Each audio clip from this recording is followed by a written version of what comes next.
सरीसृप के नाम से पता, सर्प, सांप, नाग, कोबरा टाइप है ना, स्नेक जिसको हम लोग बोलते हैं। क्यों क्या है इसको रेप्टिलिया, रेप्टिलिया का अर्थ क्या होता है, रेंगना। समझ में आ गया, रेप्टिलिया का अर्थ होता है रेंगना। तो इसके अंतर्गत जो है जितने रेंगने वाले जीव है अधिकतर वे सब किसके अंतर्गत आते हैं, रेप्टिलियस के अंतर्गत है।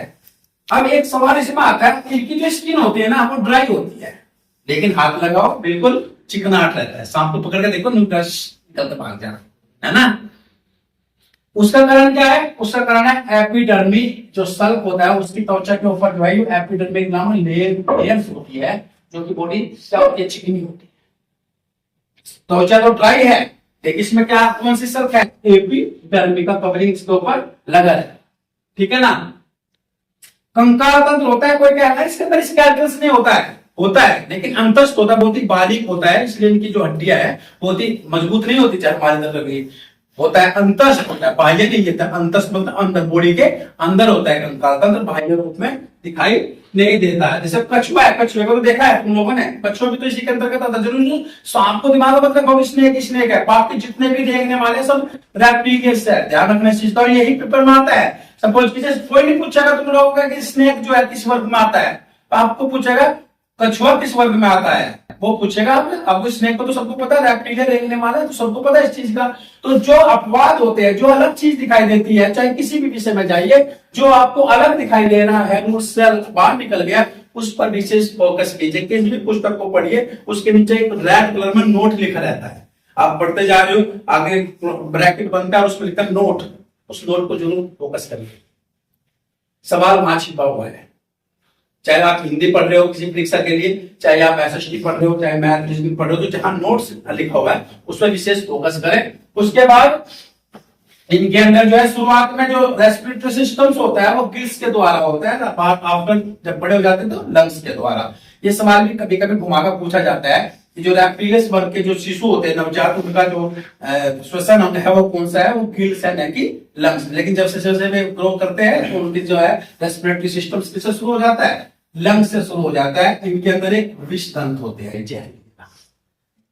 समझ में इनकी ग्लैंड्स में जो है पॉइजन थैली होती है, ग्लैंड्स में पॉइजन थैली, इसलिए इनके जो है उसी पर उसमें भी क्या देखा जाता है, पॉइजन की मात्रा देखी जाती है, क्वांटिटी देखी जाती है।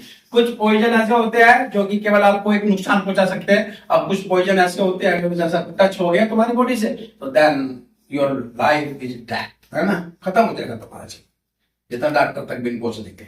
और अपने इधर तो अभी बहुत कुछ है इधर, आप इधर कभी तराई के क्षेत्र में चला जाइए। तराई का क्षेत्र क्या है कि बरेली से शुरू होकर गोरखपुर तक का जो ये नेपाल का बॉर्डर है, सारा तराई का क्षेत्र है, वहां पर जो है सांप ऐसे देखते रहते हैं। वहां हर तीसरी दुकान जो है सांप काटे की है। जैसे अपने यहाँ पूरे मोबाइल्स की दुकान है ना, देखिए जगह जगह, तो वहां अगर मार्केट में जाओगे तो हर तीसरी दुकान पर सांप काटे का इलाज यहाँ होता है, हर तीसरी दुकान। कभी आजमगढ़ जाओ, गोरखपुर, बहराइच, बलिया, इधर जाइए तो वहां तीसरी दुकान है, सांप काटने का इलाज यहाँ होता है, क्योंकि वहां पे जो है तराई का क्षेत्र, नदी नाले होते हैं, तो सांप बहुत ज्यादा निकलते रहते हैं। सब तरह के सांप होते हैं वहां पे, ज्यादा जहरीले भी होते हैं और नॉर्मल भी होते हैं। अब आगे जो है इसके एग्जाम्पल्स, कक्षा पेरिटर्टल्स, टोरोटाइट्स, घरेलू छिपकली, गोहो देखिए ना, तो गोहो भी जो इसी की श्रेणी में आती है, बड़ी खतरनाक है।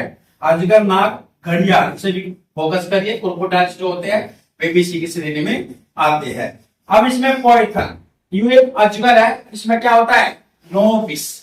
अजगर के अंदर क्या होता है, नो विष, उसे जहर नहीं होता, इसलिए देखा होगा तुमने वन विभाग वाली टीम आवे, अजगर को ठेकर में लेके चलता है, बड़ा लंबा छोटा सांप होता है लेकिन उसके अंदर जहर नहीं होता है। नाजा किसा बोलता है, कोबरा, कोबरे को सबको पता ही है ना, कितना खतरनाक होगा कोबरा। कैरट, जो सबसे ज्यादा विषैला होता है सांप, बैगर्स बोलते हैं इसको, साधारण भाषा बोलते हैं इसको कैरट, जो सबसे ज्यादा विषैला होता है। ड्रैको, उड़ने वाली छिपकली, उड़ने वाली छिपकली ड्रैको। अभी हिमाचल प्रदेश के जंगलों में उड़ने वाली गिलहरी भी दिखाई दी परसों, जो अप्लाई करो, उड़ने वाली गिलहरी है, पाक से कहां कट रहा, टाइनिक्स, साधारण कछुआ, और हेमिडेक्टिल्स किसको बोलते हैं, जो घर में जो छिपकली होती है उनको बोलते हैं हेमिडेक्टिल्स। भारत में कछुआ सबसे ज्यादा कहां मिलता है, कछुआ प्रजाति भारत के अंदर अगर भौगोलिक रूप से देखा जाए तो कछुआ प्रजाति कहां मिलता है, ध्यान रखना हमेशा उड़ीसा के तटों पर, उड़ीसा के तट पर सवाल आता है कि सबसे ज्यादा जो कछुए कहां पैदा होते हैं, उड़ीसा के तट पर होते हैं। दूसरा वर्ग इसमें आगे पक्षी वर्ग। पक्षी वर्ग सभी को पता है, पक्षी सब लोग देखते हैं अपने आसपास। इसमें सबसे पहले वार्म ब्लडेड होते हैं ये, इनका जो खून होता है वो गर्म होता है, और इन पक्षियों में कुछ नहीं मिलता मांस मूस। कोई कहते हैं खाते हैं ना मार के लोग, तो इतना चीज है, इनका जो ब्लड होता है वो क्या होता है, वार्म होता है, गर्म होता है। इसमें जो भी ठंडा इलाका है जहाँ पर, वहां पे चीजों को जो है यूज किया जाता है भोजन के रूप में, क्योंकि इनका जो ब्लड होता है वो होता है। जबड़ा तो हो पर टीथ नहीं होते, समझ में, टीथ नहीं होते। रेस्पिरेटरी सिस्टम किससे है इसका, लंग्स के द्वारा। सबसे तेज दौड़ने वाला, सबसे बड़ा अंडा ऑस्ट्रिच का।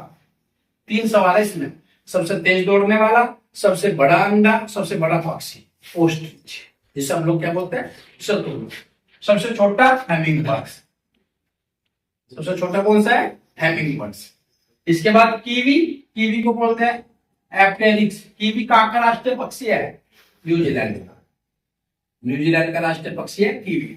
उसके बाद मोर, इसका कहाँ का है राष्ट्रीय पक्षी, भारत का, पावो क्रिस्टिटस, इसका वैज्ञानिक नाम है, हमेशा याद रखना इस चीज का।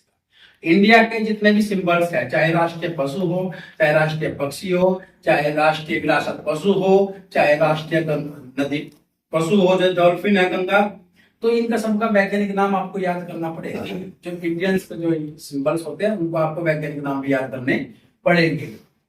अब क्या, स्विफ्ट, सबसे तेज उड़ने वाला पक्षी, सबसे तेज उड़ने वाला पक्षी है स्विफ्ट, जिसको हम लोग अबालिन बोलते हैं। डोडो एक पक्षी है जो कि विलुप्त हो चुका है। विलुप्त मतलब क्या होता है, यह प्रजाति खत्म हो चुकी है, धीरे धीरे यह प्रजाति खत्म होती है। और ये कहाँ पाया जाता है, मॉरिशस। अभी भारत का प्रधानमंत्री मॉरिशस में क्या हुआ, मॉरिशस भी एक हिंदूवादी देश है, ध्यान रखना इस चीज का। भोजपुरी भाषा बोलने वाले वहां पर सबसे ज्यादा जाते हैं मॉरिशस, हिंदू है मॉरिशस में।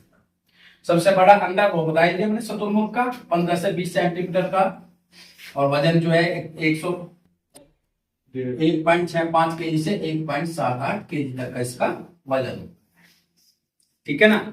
ऐसी बात है, मानव को सामने रख लो। इसमें अगर बात समझ में आए कि कोई भी सवाल तुम लोगों से पूछे, आप दिमाग में रख लो कि मैमल्स के बारे में पूछ रहा है, तो अपने आप को स्टोर में रख लो और देखिए कि उसमें रेस्पिरेटरी सिस्टम्स होता है नहीं होता है, स्केलेटन्स होता है नहीं होता है, समझ में आया, पाचन तंत्र डाइजेस्टिव सिस्टम्स होता है नहीं होता है, तो सब कुछ अपने माइंड में कर लोगे तो मार्क विकल्प जो है निशान लगा दोगे। इसमें जो है मानव जो होता है, मानव भी रखो दिमाग में, बस और कुछ नहीं रखना दिमाग में। बाकी जितने भी स्तनधारी है, जितने भी दूध देते बच्चे, पूरे बच्चे पैदा होते हैं, तो वे अधिकतर जो है स्तनधारी माने जाते हैं। इसमें क्या होता है, ये उच्च तापी भी होते हैं, नियत तापी भी होते हैं। कुछ ऐसे मैमल्स होते हैं जो कि अपने बॉडी को टेम्परेचर को एक नियत पर रखते हैं ना, अगर अप एंड डाउन टेम्परेचर चला जाए उसका तो उसके जीवन के खतरा हो जाता है। लेकिन कुछ जो है हायर और लोएस्ट पॉइंट तक भी जीते हैं। ग्रंथियां जो होती है इसकी, इसके अंदर 3 ग्रंथियां होती है, श्वेत, तैलीय और दूध। दूध का तो पता ही है, जो मिल्क बच्चे माता अपने बच्चों को दूध पिलाती है तो ग्रंथि होती है, ये तो होती है श्वेत और तैलीय ग्रंथि। श्वेत ग्रंथि होती है जिसमें हमारा पसीना बहुत निकलता है, सीबम से निकलता है ना। और तैलीय ग्रंथि आपने देखा होगा, चिपचिपाहट रहती है बॉडी के अंदर, शरीर के अंदर। इसकी 2 तरह की त्वचा है, तो ट्राई यार एक देवीय है, उस देव जो है जो हाइट एक वो होती है पावर। आपको देखा होगा कि जैसे हम लोग समुद्र के किनारे रहते हैं तो वहां पे जो क्या होता है, गर्मी तो रहती है लेकिन एक चिपचिपाहट सी शरीर में रहती है, तो ये तैलीय ग्रंथि की वजह से होता है।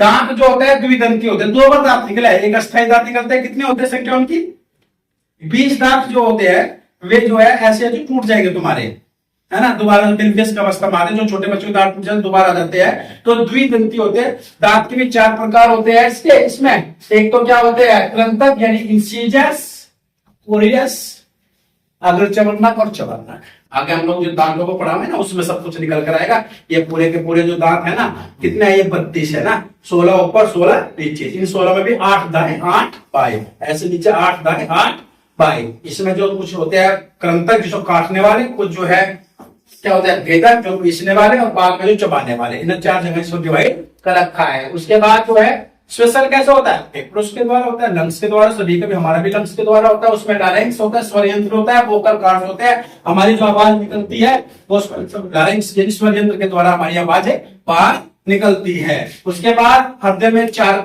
चैम्बर्स होते हैं, 2 अलिंद होते हैं और 2 रीढ़ होते हैं। मस्तिष्क पूरा 3 भागों बटा होता है, अग्रभाग, मध्य भाग और पश्च भाग। पूरी तंत्रिका तंत्र होती है, स्पाइनल कॉर्ड होता है, मस्तिष्क होता है, पूरा तंत्रिका तंत्र विकसित रहता है इसमें। कंकाल तंत्र होता है, उत्सर्जन तंत्र होता है, पाचन तंत्र होता है, सब के सब जो है तंत्र, 5 तंत्र है मोस्टली, ये सब जो है मैमल्स के अंतर्गत होते हैं। 3 भागों में इसको बांटा गया, प्रोटोथीरिया, मेटाथीरिया और यूथीरिया। प्रोटोथीरिया मतलब जवीय स्तनधारी जो अंडा देता है, एक्टिना है ना, एक्टिना वो स्तनधारी है जो कि अंडा देता है। मेटाथीरिया क्या होता है, जो एवरेज बच्चा होता है, इसका उदाहरण क्या है, कंगारू, यानी कि 3 महीने पेट में का बच्चा, फिर जो या मार्सुपियल थैली होती है उसके आगे, उसमें उस बच्चे को रखता है और वही वो बच्चा जो है बड़ा होता है। यानी कंगारू अपने बच्चे को अपनी थैली में लगाए घूमता रहता है। ये होते हैं मेटाथीरिया के अंतर्गत। एक सवाल तो इसी पे से आ जाता है कि कंगारू किसके अंतर्गत आता है, मेटाथीरिया। यूथीरिया में आता है बच्चा, मानव, जितने भी आप गाय, बैल, बकरी, भैंस, है ना, चूहा, जितने भी जो बच्चे पूरे जन्मते हैं, ये सब किसके अंतर्गत आते हैं, यूथीरिया के अंतर्गत आते हैं। सबसे बड़ा मैमल्स कौन सा होता है, ब्लू व्हेल होता है सबसे बड़ा मैमल्स। अगर पूरे यूनिवर्स में देखा जाए तो सबसे बड़ा मैमल्स होता है ब्लू व्हेल, सबसे छोटा होता है श्रू, SHREW, श्रू सबसे छोटा मैमल्स होता है। जमीन पर जो सबसे बड़ा मैमल्स होता है वो कौन होता है, हाथी। एक्टिना को चींटी बोलते हैं और अनार्थोलिक्स को बोलते हैं बत्तख चोंचा। ये